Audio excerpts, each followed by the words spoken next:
seorang ulama sakti dari tanah Arab bernama Syekh Subakir.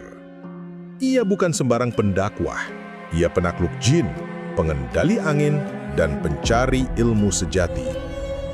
Namun, seiring waktu, ilmunya terasa hambar, seperti air tanpa rasa.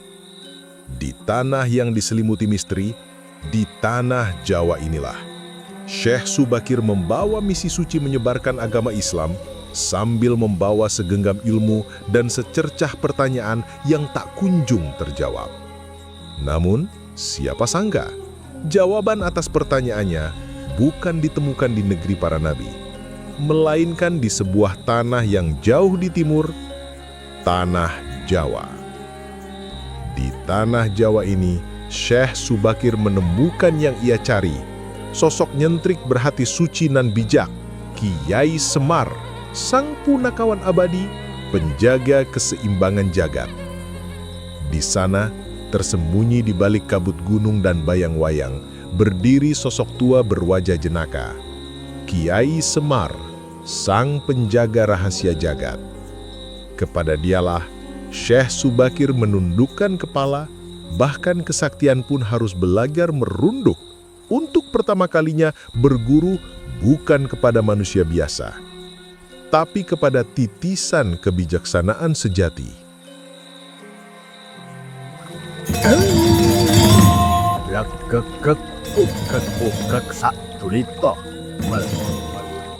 Syekh Subakir dengan sorot mata penuh kebijaksanaan merasakan getaran energi yang berbeda dari tanah Arab kelahirannya.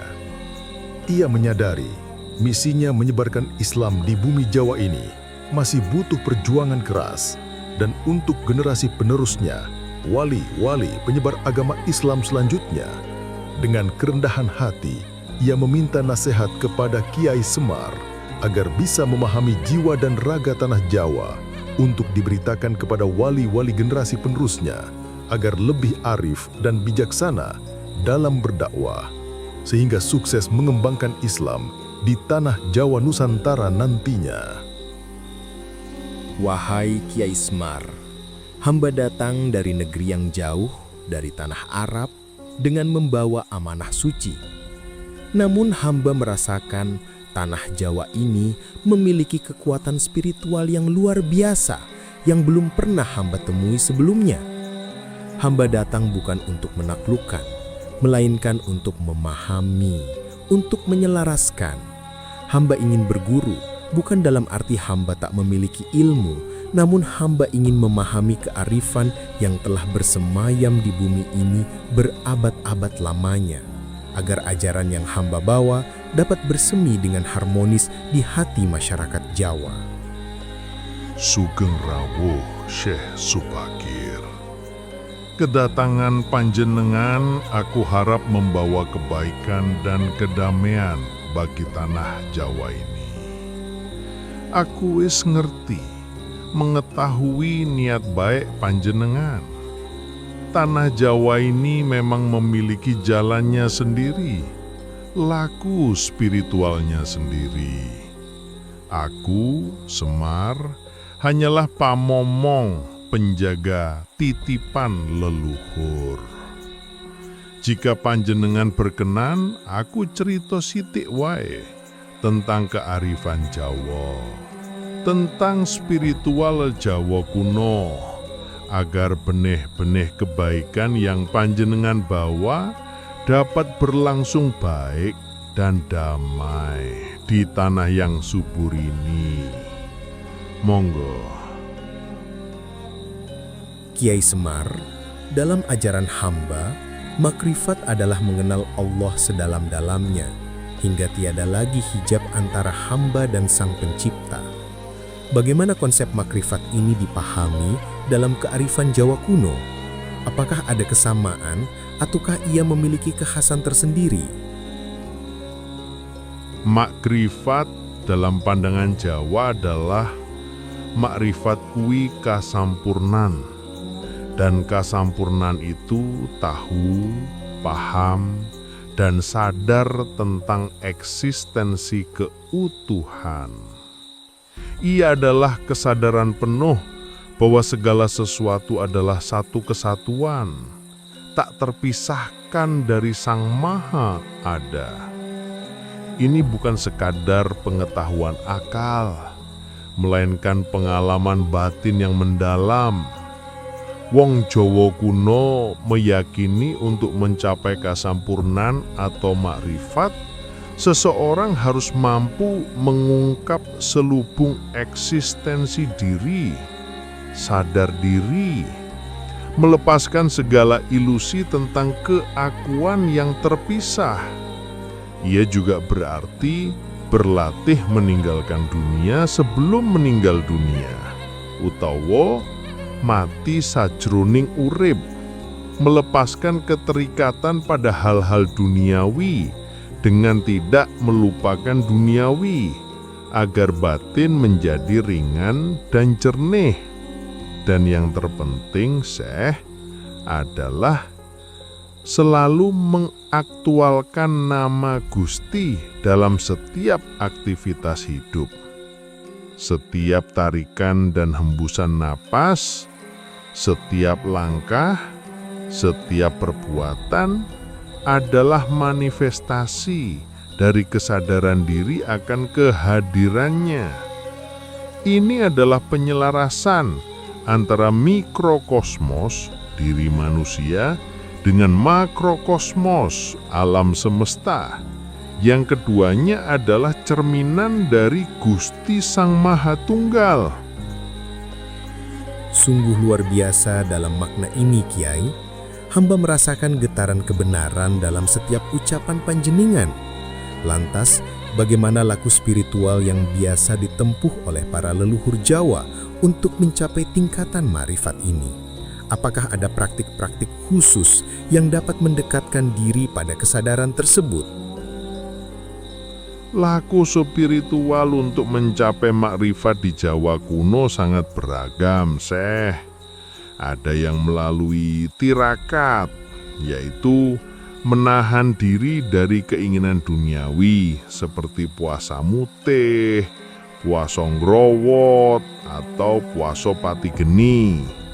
Ada pula yang melalui manekong atau meditasi atau semedi, yokui mengheningkan cipto, rasa, lan karsa, memusatkan pikiran pada Sang Maha Kuwasa, hingga mencapai kondisi batin yang tenang dan jernih, hingga mencapai fase suwung, fase kehampaan dan kebahagiaan dengan energi Gusti.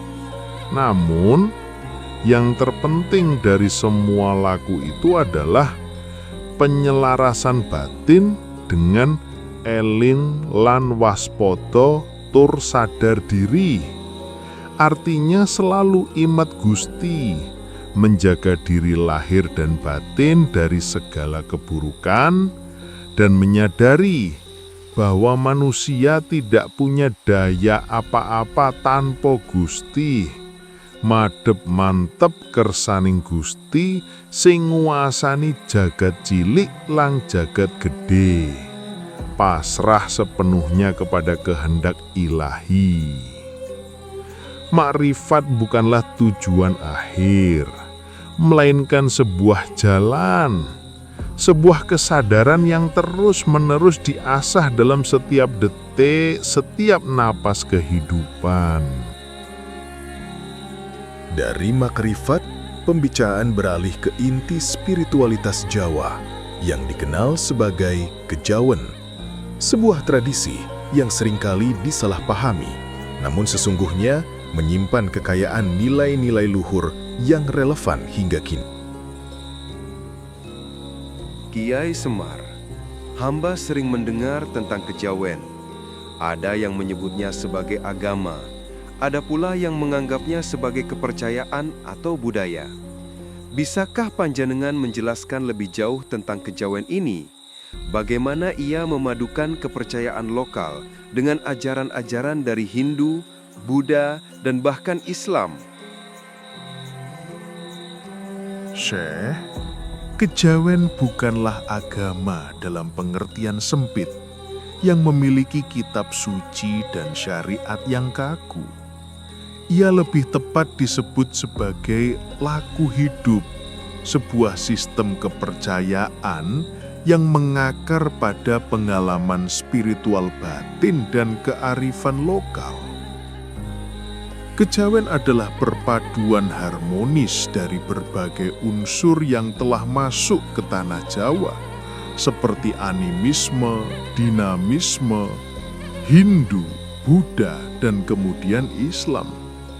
Kejawen tidak menolak, melainkan merangkul dan menyelaraskan. Inti dari kejawen adalah pencarian keseimbangan.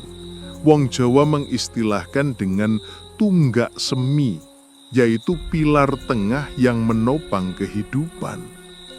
Setiap individu harus berusaha mencapai keseimbangan dalam segala aspek, antara lahir dan batin, duniawi dan spiritual, individu dan komunitas.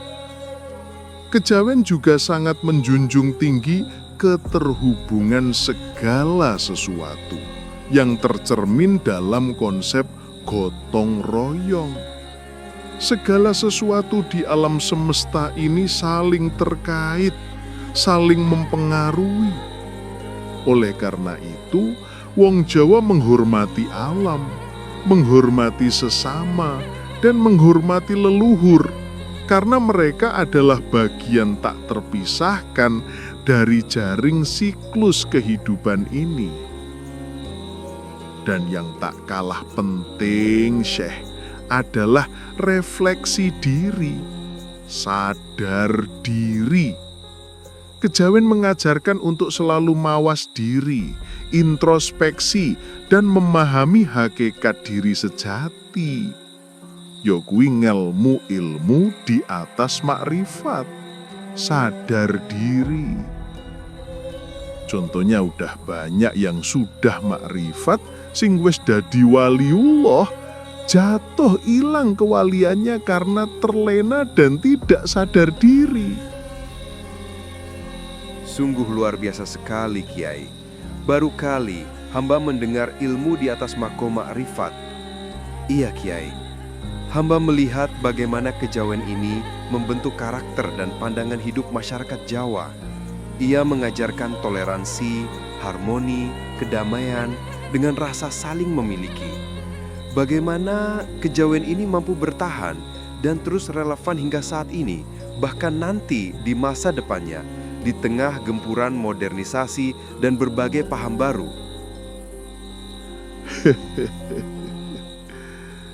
Kejawen isok bertahan karena ia adalah cerminan dari budi pekerti luhur, Syekh. Ia mengajarkan nilai-nilai universal yang abadi tanpa mazhab, sekeselarasan dengan alam, hormat kepada sesama, kerenggahan hati, dan pasrah kepada kehendak ilahi. Kejawen tidak memaksakan, melainkan menuntun. Ia tidak menghakimi, melainkan memahami. Selama manusia Jawa masih memegang teguh nilai-nilai ini, selama mereka masih mencari keseimbangan dalam hidup, selama itu pula kejawen akan terus hidup, bukan sebagai dogma dan dalil, melainkan sebagai cahaya yang menerangi jalan spiritual mereka. Tanah Jawa dengan segala keindahan dan kearifannya juga dikenal sebagai tanah yang kaya akan dimensi spiritual, supranatural, dan mistik. Sebuah dunia yang tak kasat mata, namun sangat mempengaruhi kehidupan masyarakatnya. Syekh Subakir sendiri mengalami. Dia yang telah merasakan getaran energi di tanah Jawa ini, tak luput dari rasa penasaran akan hal tersebut. Syekh Subakir pun bertanya, Kiai Semar, hamba merasakan adanya kekuatan-kekuatan lain di tanah ini. Entitas-entitas gaib yang bersemayam di setiap sudut. Bagaimana masyarakat Jawa kuno memahami keberadaan roh-roh ini dan bagaimana mereka berinteraksi dengan dimensi supranatural yang begitu kuat.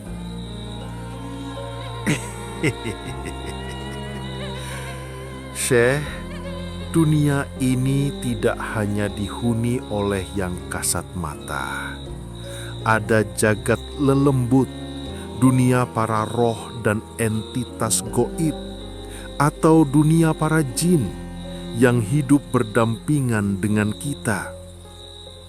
Ada danyang penjaga desa, ada penunggu pohon besar, ada pula roh leluhur yang senantiasa mengawasi kita. Kami tidak memusuhi mereka, melainkan berusaha menjaga keselarasan. Wong Jowo meyakini jika kita saling menghormati dengan mereka, mereka pun akan menghormati kita. Ritual-ritual adat, sesaji, dan upacara-upacara tertentu adalah bentuk komunikasi orang Jowo dengan mereka sebagai sesama makhluk ciptaan Gusti. Bukan untuk menyembah, melainkan untuk menjaga harmoni, keseimbangan alam semesta, ciptaan Gusti. Pusoko-pusoko seperti keris atau tombak, serta ilmu kesakten atau ilmu kanuragan, bukanlah untuk kesombongan atau pamer kekuatan, Syekh. Semua itu adalah sarana, alat untuk menjaga diri, untuk melindungi dan mencapai keseimbangan batin. Semua itu adalah bagian dari upaya lelakone wong Jawa untuk menjaga keseimbangan antara dunia lahir dan batin, antara yang nyata dan yang goib. Namun, kabeh kuwi yang terpenting adalah niat, Syekh. Niat yang bersih, hati yang tulus dan pasrah kepada Gusti kang murbeng dumadi. Itulah kunci utama dalam berinteraksi dengan dunia supranatural. Hamba paham dan memahami, Kiai. Di negeri hamba pun ada kisah-kisah tentang jin dan makhluk halus. Namun di sini hamba merasakan energi yang berbeda, Kiai. Lebih menyatu dengan alam. Lantas, apakah ada batasan atau etika tertentu dalam berinteraksi dengan dunia supranatural ini? Bagaimana agar seseorang tidak tersesat atau terjerumus dalam kesesatan? Batasan utama adalah kerendahan hati dengan sadar diri, Syekh. Jangan pernah merasa lebih tinggi atau lebih sakti atau lebih benar keyakinannya dari yang lain. Jangan pernah menggunakan kekuatan supranatural untuk tujuan yang merugikan orang lain. Jangan menggunakan kepercayaan agama untuk mensalahkan dan mensesatkan orang lain. Pasrah sadar diri kepada kehendak ilahi adalah etika tertinggi. Jika niat kita baik, jika hati kita bersih, maka Gusti akan senantiasa membimbing. Namun jika ada kesombongan, jika ada niat buruk, merasa paling benar, maka kekuatan itu justru akan menjadi bumerang bagi dirinya sendiri. Mistik Jawa kuno mengajarkan bahwa kekuatan sejati berasal dari dalam diri, dari kemurnian hati, dan pasrah sadar diri dengan Sang Pencipta. Ia adalah jalan untuk mengenal diri, bukan untuk menguasai orang lain. Filosofi Jawa kuno adalah mutiara kebijaksanaan yang telah membimbing langkah masyarakat Jawa selama berabad-abad. Ia adalah pedoman hidup yang mengajarkan tentang makna eksistensi, hubungan dengan sesama, dan harmoni dengan alam. Syekh Subakir yang haus akan kearifan lokal Jawa meminta Kiai Semar untuk berbagi lebih banyak tentang falsafah ini. Kiai Semar, hamba sangat tertarik dengan pepatah-pepatah dan falsafah hidup Jawa yang begitu kaya makna. Bisakah panjenengan berbagi mengajari beberapa di antaranya dan menjelaskan bagaimana ia menjadi pedoman bagi masyarakat Jawa?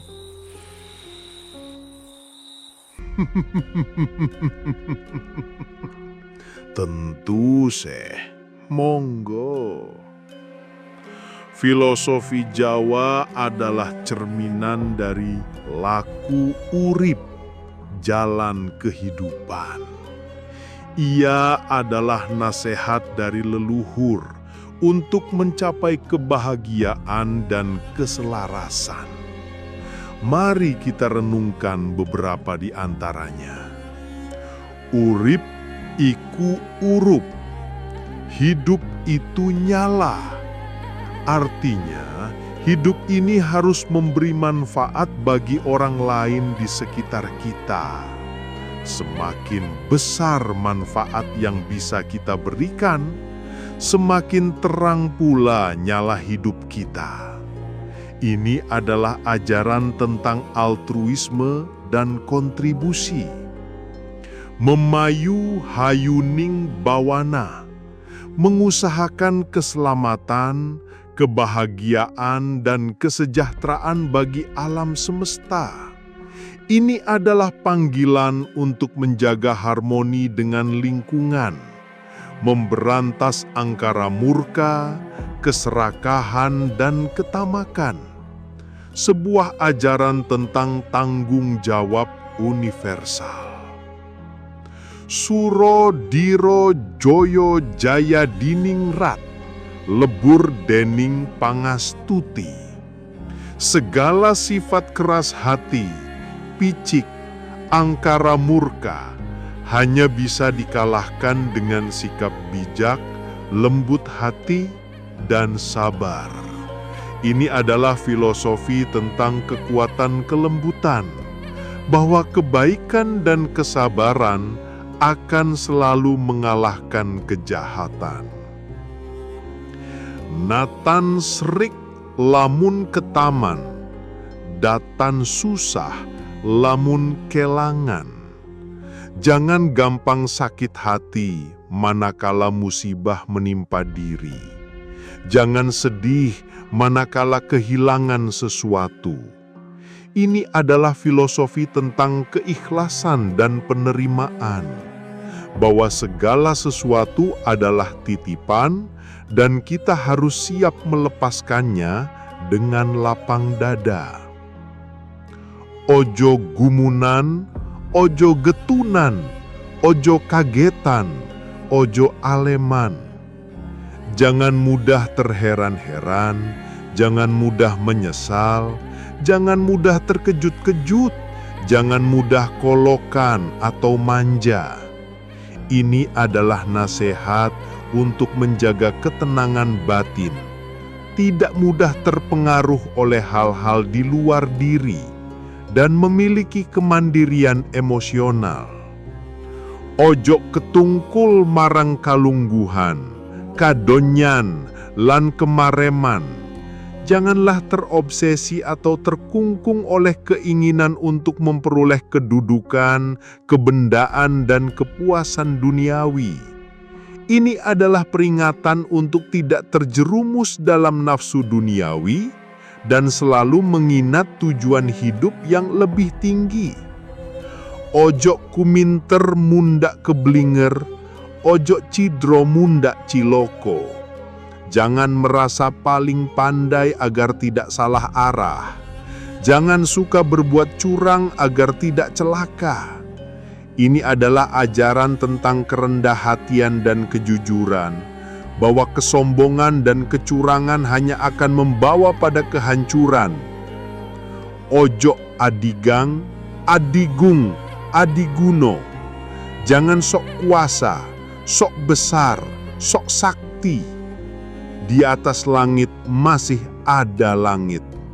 Ini adalah pengingat akan kebesaran Tuhan dan bahwa setiap manusia harus selalu rendah hati, karena di atas setiap kekuatan ada kekuatan yang lebih besar. Kiai Semar, hamba merasa seperti telah menemukan harta karun yang tak ternilai harganya. Filosofi-filosofi ini begitu dalam, begitu relevan, abadi dan sejalan dengan nilai-nilai universal yang hamba yakini. Ia mengajarkan tentang kemanusiaan sejati, tentang bagaimana menjadi pribadi yang utuh dan bermanfaat. Benar, Syekh. Filosofi ini adalah cerminan dari budi pekerti luhur yang harus senantiasa kita jaga. Ia adalah warisan dari leluhur yang mengajarkan kita untuk hidup selaras dengan alam, dengan sesama, dan dengan Sang Pencipta. Ia adalah jalan menuju kasampurnan manusia sadar diri, kesempurnaan hidup, lahir dan batin. Kiai Semar, hamba tidak dapat mengungkapkan rasa terima kasih hamba atas pencerahan yang panjenengan berikan. Hamba datang dengan niat menyebarkan ajaran Islam. Namun hamba kini menyadari bahwa Islam dapat bersemi dengan indah di tanah Jawa ini justru dengan menghargai dan menyelaraskan diri dengan kearifan lokal yang telah ada. Bukan kebodohan dengan mengharamkan dan mensesatkan. Hamba telah belajar banyak, bukan hanya tentang Jawa, tetapi juga tentang hakikat kebenaran yang universal. Hamba kini memahami bahwa berguru kepada panjenengan adalah sebuah kehormatan, sebuah pelajaran tentang kebijaksanaan yang melampaui batas-batas formal. Syekh, aku ora menggurui, tapi berbagi. Panjenengan adalah pribadi yang mulia, yang memiliki hati yang beradab dan terbuka untuk mau belajar. Tugas kita bersama adalah menjaga keseimbangan ini antara agama dan budaya, antara yang baru dan yang lama. Biarkanlah nilai-nilai luhur Jawa ini terus lestari, menjadi fondasi bagi masyarakat yang berakhlak mulia, yang senantiasa ingat akan asal-usulnya dan senantiasa berbakti kepada Gusti Kang Akaryo Jagat. Semoga benih-benih Islam yang panjenengan tanam dapat tumbuh subur, berbuah kebaikan, dan membawa kedamaian bagi seluruh alam. Tang samar mamoring sapa sinok maya winaya wingasepi sumimpen dalang ing kalbu pambukaning warana talen saking liyep layaping aluyup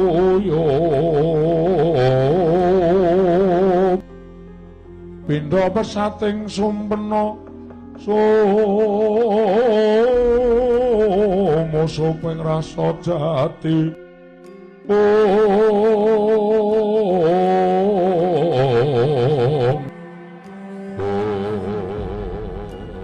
aku lelono iki tanpa ammu lan tanpa dengki nglerengke angkara nglerengke murka netepi rasa kang jati suwung ngawung-ngawung suwung ngawung-ngawung ora ono sing ana dudu zat sira zat ingsun zat sira zat ingsun ingsun ya sira sira ya ingsun ingsun ya sira sira ya